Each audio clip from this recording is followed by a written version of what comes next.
E se a felicidade fosse, na verdade, uma prisão? Uma gaiola dourada, sabe? Onde todo sofrimento some, mas o preço é a nossa própria humanidade. Parece coisa de ficção, né? Mas olha, a distopia de Admirável Mundo Novo, escrita quase um século atrás, talvez seja o retrato mais fiel e assustador do que a gente vive hoje. Aqui, na Biblioteca Destilada, nós vamos fundo nesse clássico e, o mais importante, vamos traçar juntos um plano de fuga. Imagina só, uma vida sem ansiedade, sem dor, sem coração partido, só felicidade constante e prazer imediato. A única coisa que a gente teria que abrir mão seria, bom, a liberdade de escolher a arte, a ciência, a nossa própria humanidade. E aí, será que valeria a pena essa troca? Pois é exatamente essa troca que a Sociedade de Admirável Mundo Novo fez.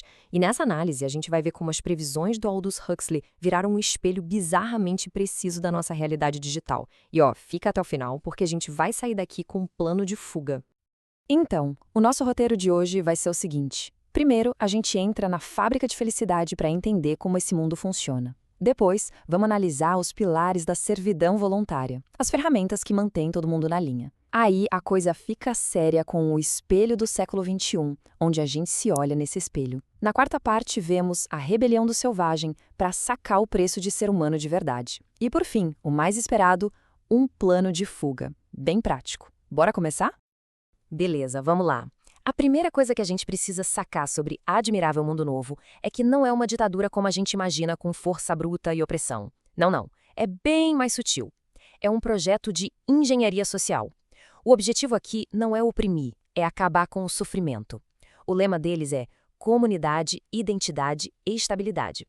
E para conseguir isso, eles basicamente redesenharam o ser humano desde o comecinho. E essa engenharia toda começa literalmente no berço, ou melhor, na garrafa. A reprodução humana virou uma indústria. Os embriões são criados em laboratório.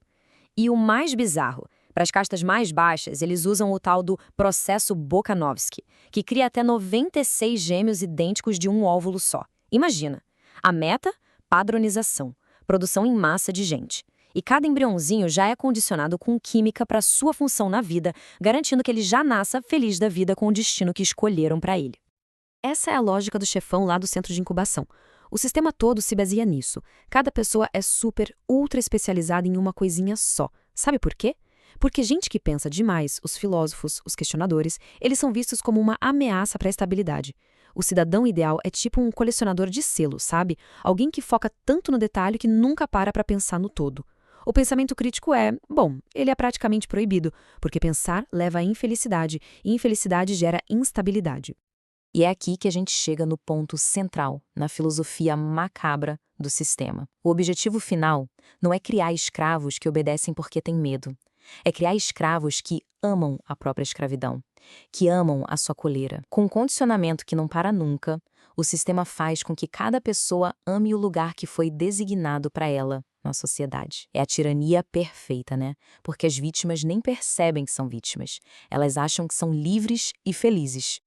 Ok, mas como é que se mantém uma sociedade inteira nesse estado de felicidade de laboratório? Bom, o Huxley mostra pra gente 3 ferramentas, 3 pilares que seguram essa servidão voluntária. E agora, gente, é agora que o negócio começa a ficar estranhamente parecido com a nossa vida. O primeiro pilar se chama soma. Pensa numa droga perfeita. É distribuída de graça pelo governo e apaga qualquer sentimento ruim. Ansiedade, tristeza, raiva, até tédio. Sumiu. 1 ou 2 gramas e pronto. É tipo tirar umas férias da realidade. E o melhor, sem ressaca, sem efeito colateral. Perfeito, né? Surgiu uma emoção meio chata? A solução tá na ponta da língua. 1 grama a tempo nos poupa muito mais. É basicamente o óleo que mantém a máquina da felicidade funcionando lisinha. O segundo pilar é a hipnopedia. Que nome, hein? Basicamente, é ensinar durante o sono. Eles descobriram que não dá para ensinar, sei lá, matemática enquanto a pessoa dorme. Mas dá para ensinar moralidade, dá para programar valores. Então, desde criancinha, todo mundo passa a noite ouvindo slogans repetidos sem parar. Essas frases entram direto no subconsciente e viram a base de tudo o que eles acreditam. Viram verdades absolutas que ninguém nunca pensa em questionar. Como diz um dos personagens, o Bernard Marx, 62 mil repetições fazem uma verdade. É assustador pensar nisso, né? A verdade não é mais algo que se descobre, ela é algo que se fabrica.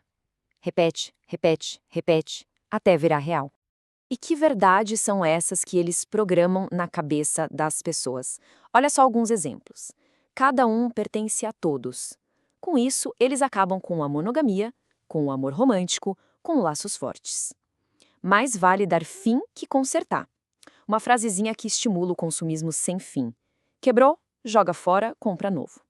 E talvez a mais sinistra de todas. Quando o indivíduo sente, a comunidade treme. Ou seja, ter um sentimento profundo, individual, vira quase um crime contra a sociedade.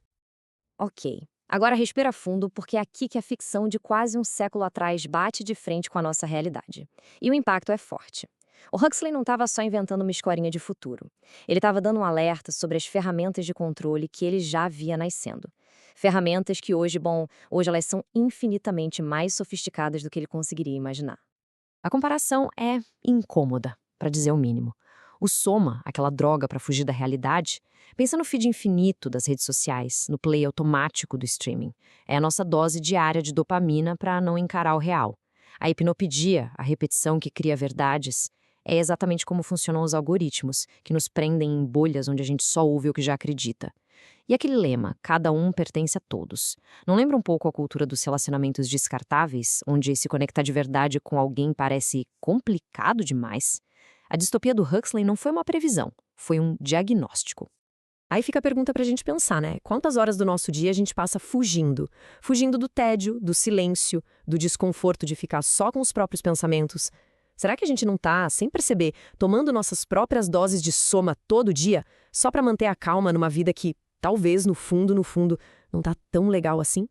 E talvez a previsão mais genial e assustadora do Huxley nem esteja no livro original, mas num prefácio que ele escreveu depois. Ele destacou uma coisa: conforme a liberdade política e econômica de um povo diminui, a liberdade sexual tende a aumentar. Como uma compensação. Ele dizia que um ditador inteligente daria todo tipo de liberdade sexual para o povo, porque isso, junto com as drogas e o entretenimento, faz as pessoas aceitarem a sua própria escravidão. É uma ideia muito forte, né? Sobre como certas liberdades podem ser usadas para a gente nem perceber que está perdendo outras, muito mais importantes. Mas no meio desse paraíso de plástico, todo controlado, aparece uma falha no sistema.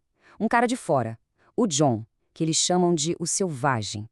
Ele nasceu numa reserva fora desse mundo e foi criado lendo Shakespeare. Dá pra imaginar o choque? É ele que chega e, com um olhar completamente diferente, mostra o grande defeito daquela sociedade perfeita: a falta de humanidade. Sabe a famosa frase que dá nome ao livro? "Oh, admirável mundo novo"? É o John que fala. Ele está citando Shakespeare quando chega em Londres. E no começo ele fala com um fascínio real, sabe? Ele está impressionado.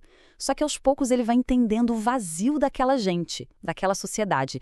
E a frase começa a soar irônica, depois amarga e no fim desesperada. O tal admirável mundo novo nada mais era que uma prisão de luxo.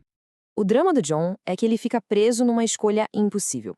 De um lado, a loucura de um mundo perfeito, mas sem alma, sem arte, sem dor, sem Deus.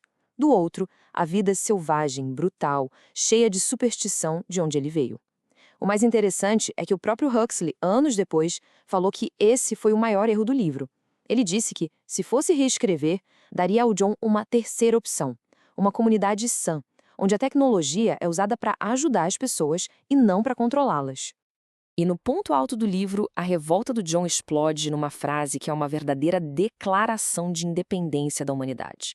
Discutindo com um dos chefões, o Mustafa Nond, ele simplesmente rejeita a felicidade fácil. Ele exige o direito de ser infeliz. Ele quer o pacote completo de ser humano. A dor junto com o prazer, o perigo junto com a segurança. Ele escolhe a liberdade mesmo sabendo que o preço dela é o sofrimento. A história do John não acaba bem, é uma tragédia. Mas a rebelião dele deixa uma lição muito forte pra gente. Se essa distopia é uma prisão feita de prazeres e distrações, então a fuga não vai ser uma grande revolução na rua. A fuga é um ato de rebelião pessoal, individual, e é sobre isso que a gente vai falar agora. Então a pergunta que fica é: como é que a gente, no nosso admirável mundo novo de notificações, de likes, de tudo pra ontem, como é que a gente resgata a nossa humanidade? Como a gente escapa da nossa versão particular do Soma? A proposta aqui é um microexperimento, um pequeno ato de rebeldia, o jejum de dopamina. O desafio é simples na teoria, mas difícil na prática. Uma vez por dia, por só 15 minutinhos, marque um encontro com o tédio. Primeiro passo: desligar tudo. Celular no modo avião, longe de você. Sem música, sem TV, sem livro, nada. Segundo passo. Sentar em silêncio, só com os seus pensamentos. Vai ser desconfortável. A mão vai coçar para pegar o celular, a mente vai gritar por uma distração. Resista. O objetivo é só observar. O que acontece quando a gente se nega à nossa dose diária de soma? O que surge desse vazio? Pode ser uma ideia, uma lembrança, um sentimento que a gente estava empurrando para debaixo do tapete. É nesse espacinho que a nossa humanidade de verdade consegue respirar. No fim das contas, Admirável Mundo Novo é isso, um diagnóstico e um alerta. A busca desenfreada por uma felicidade fácil, sem dor, pode custar a nossa alma. A rebelião do selvagem nos ensina que ser humano é aceitar o pacote completo, a luz e a sombra. Então, a pergunta final é essa. Qual vai ser o seu primeiro ato de rebelião contra a sua própria servidão voluntária? O desafio do jejum de dopamina está na mesa. Compartilhem aqui nos comentários as dificuldades ou as descobertas. Bora começar essa conversa.